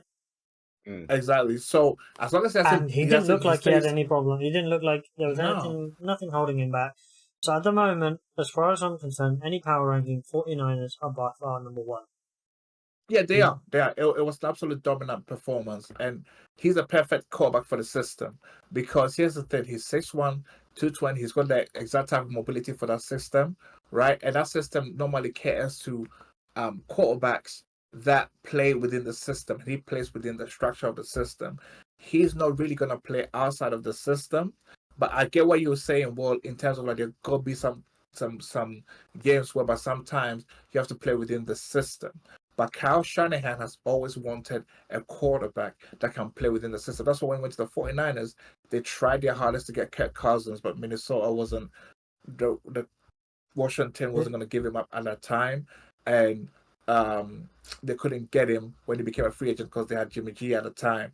But the way that offense functions, they prefer the QB to play within the system, outside the system, because Shanahan is a type of coach that believes that with my offense, we can win a Super Bowl even without an out of structure play, if that makes sense. Because he believes that I can read a game, I can provide all the keys to a game plan that we don't need to go outside of the system. But I do acknowledge your point that if the time comes for you to make those out of structure plays, can he do that? And that's the only question mark left. But apart from that, Yep. they're rolling. And right now, they are, yeah, like you said, the They're number the one most. team right now. They look like the most ready team. Well All right. rolled. They're ready. Yeah, they are ready for sure. All right. Week 2 look ahead because we are now a week podcast. So, first up, Bengals Ravens. 2 underperforming quarterbacks from week 1 face head to head. What do we think are the keys to the game here? Because this is a really interesting, really interesting. Because Yep. I would say because the Ravens are like a run first team with J.K. Dobbins out, it's going to be interesting to see because ideally I don't think they want to run Lamar as much because, like I said, you Justice risk Hill injury and there's the he's risk of fumbling the ball. turnovers as well. He's turnover prone. So it's going to be interesting to see what they're going to do. You know, Odell Beckham had like a quiet week 1. He's still got a few passes in there. Had some solid yards, but I want to see him involved a lot more. Because I think the Ravens have the potential to be one of the more explosive offenses in the league. Well, Not up there with Miami, but definitely up so there. did the Bengals, technically. Yep. Bengals So should do be the one of the Bengals most as well. explosive. Bengals should be one of the most explosive teams in the league. Now, if Joe Burrow has another game where he struggles, is his injury hampering him more than we thought? It was an ankle injury, right? Was it ankle, lower body? It was a Joe Burrow. I think it was lower body, yeah, because he was limping off the field way back in training camp, correct? Yeah, Yeah, 'cause that's it going to was affect some. his throwing motion because he can't drive off the foot, I'm assuming, or plant on Okay, it. so here's the thing, though. For me, the key to this game, as I'm calf looking at injury, it, yeah, is he had a calf injury. Yeah. the key to this game is the Ravens' defense, especially their secondary versus the Bengals' wide receivers.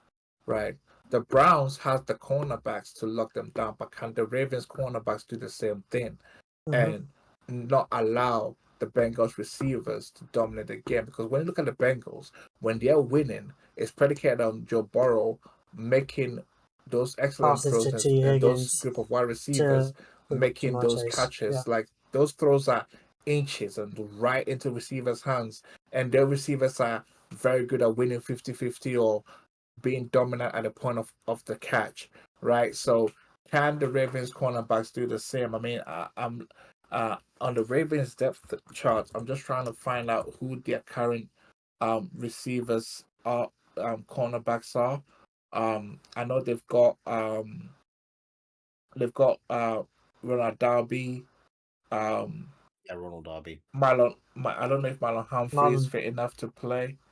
And they do have they do have some injuries as well, which Exactly. So that's gonna be key. So I'm looking forward to that, and then see how the Ravens defense will play this game. If they can sort of like copycat what the Browns did and maybe affect the game there. And like I already said about Limar, ball security wise, protecting the ball, because if it's close, we know Limar can pull it off, same as Burrow.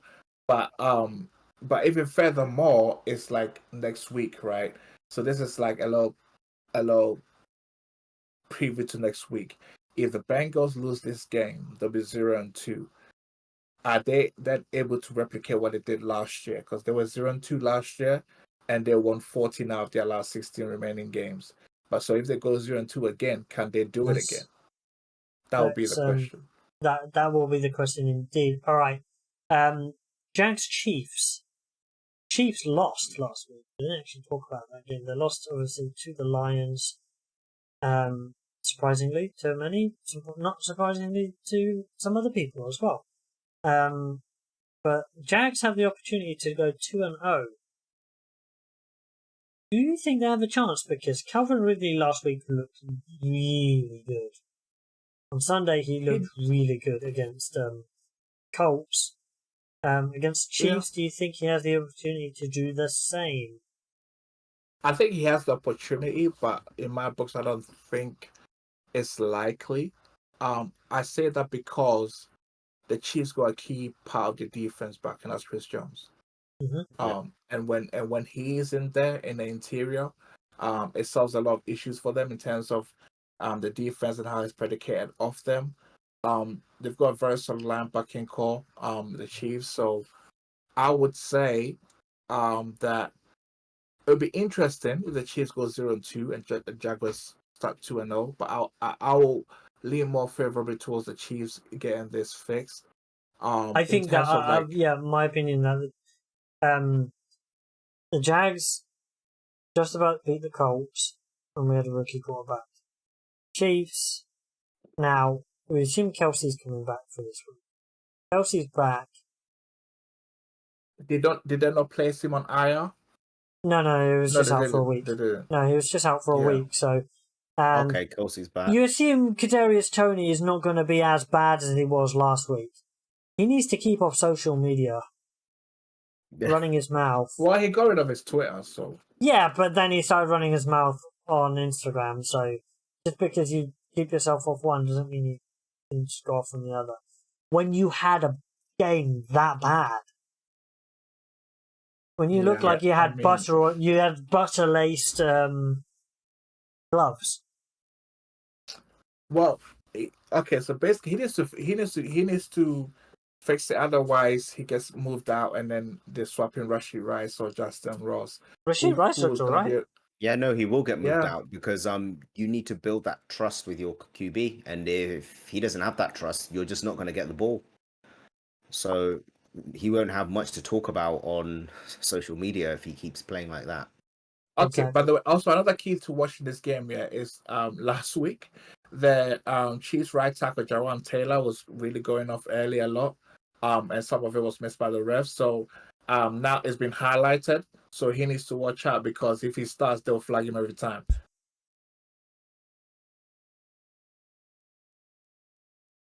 I'm just doing it already. I'm getting it ready for the game next week. Alright, yeah, it's going to be fun to see, but I just think the Jags will come up short in this one. So, talked about the Niners already and how ready they are. Team that they're facing next week is the Rams, who surprised everybody by beating the Seahawks last week. And it was off the back of a wide receiver performance from Nakua, who nobody expected.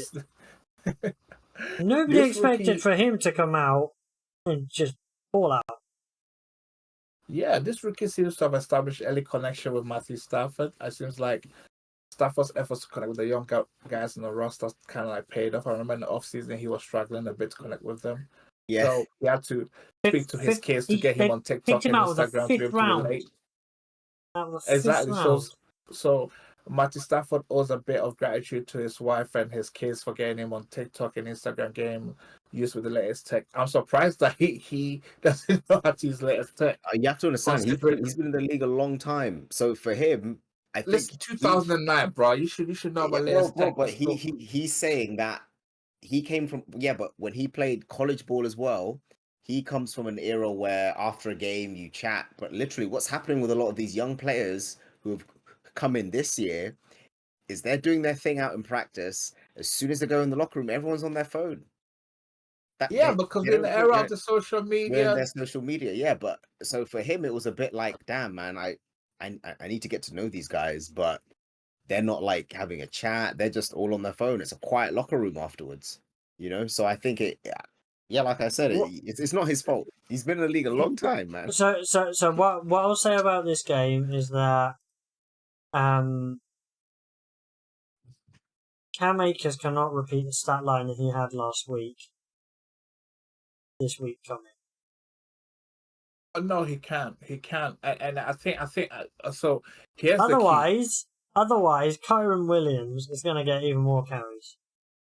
And Kyron Williams had 2 touchdowns, but his average wasn't even that good either. 3.4. He looked a lot better, but when you're looking a lot better than 1.3 yards a carry, then that's not saying much. Again, we go back to the earlier conversation that we had, and we'll highlight this. This is the problem with sometimes these head coaches. Stop trying to make the quarterbacks that you just gave money to.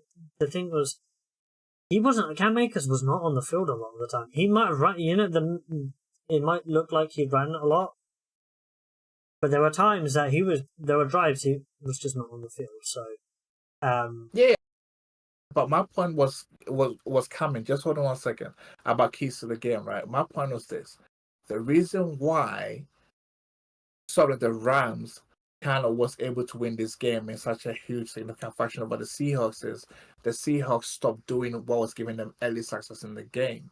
Kenneth Walker III was having success in the run game. 12 carries, 64 yards, 5.3 yards on average. He was getting some good yardage in the run game. They should have leaned on that. Because they paid Geno Smith in the offseason, that's what Will said earlier with the Daniel Jones comparison. You want immediate investment. So they try to lean more towards the passing game because they now feel that they have the receiving core with Metcalf, Jackson Smith and G-Bat and Tyler Lockett.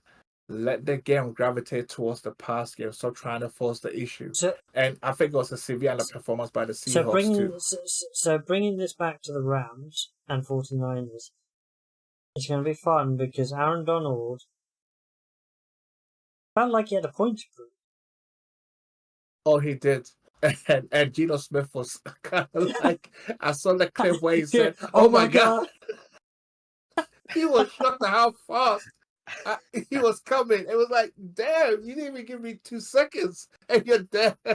Literally. 3-step drop. What? You're here with me. But what I liked about the LA Rams receivers, Tutu Atwell, who can have, they stepped up.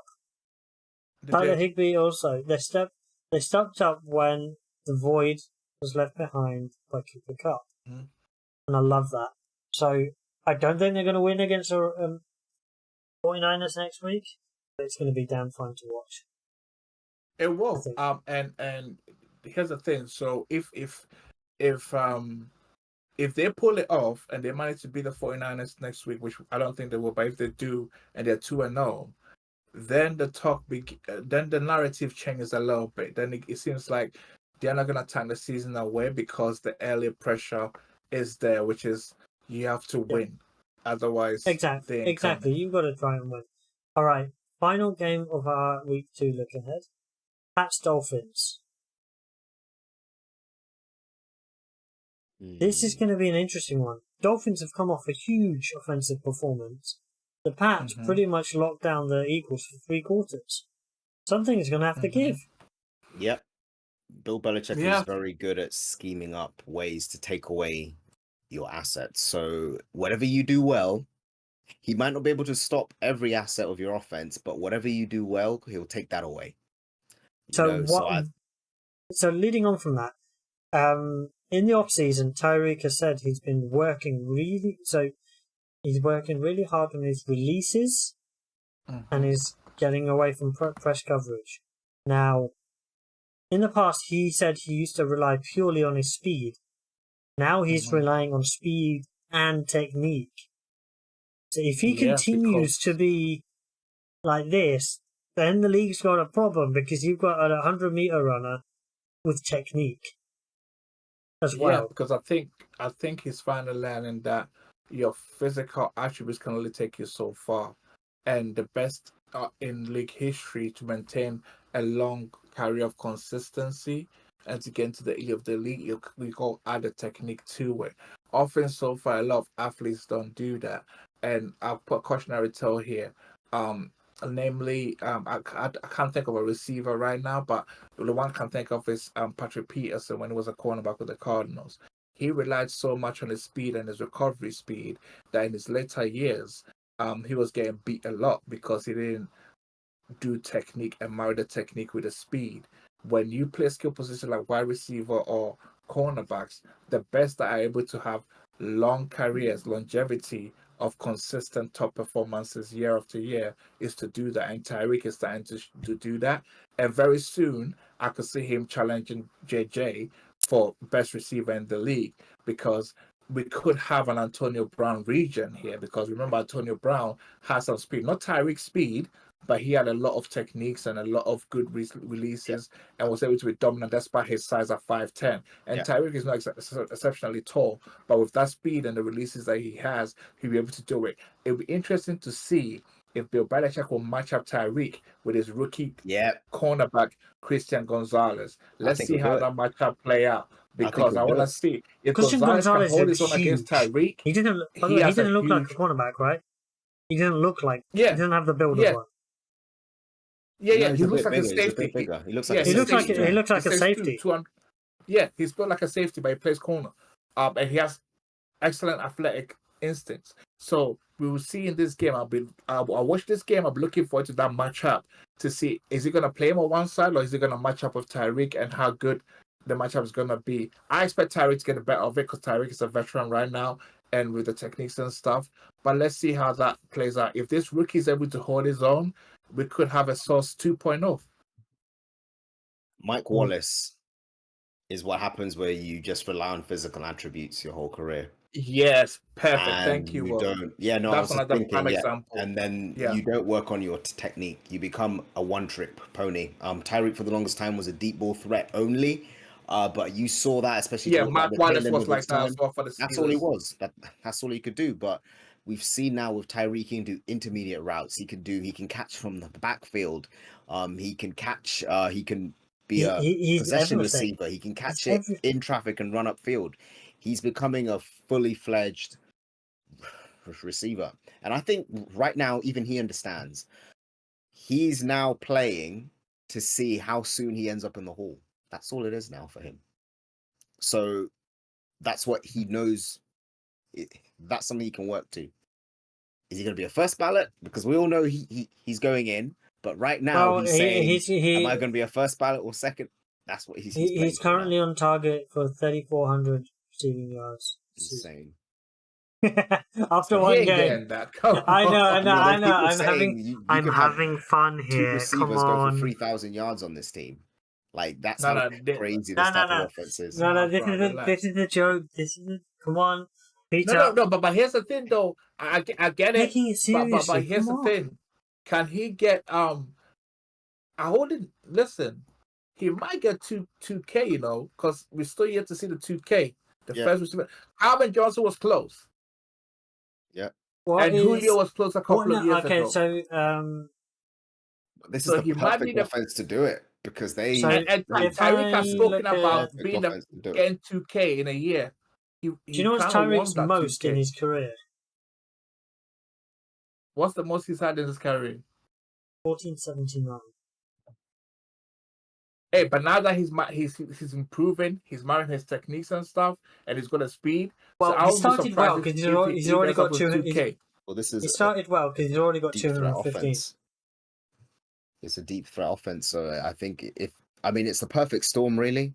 He's in the right scheme for it. But do you think that Patriots have the potential to win this one? Because I think they do. I think it's an even matchup. Yeah. I think it's a lot closer than a lot of people think. If this was last year's Patriots, hell no. But this year's, Mac Jones actually Maybe has competent, an OC that's and gonna put him in a he good looks position. not terrible as well.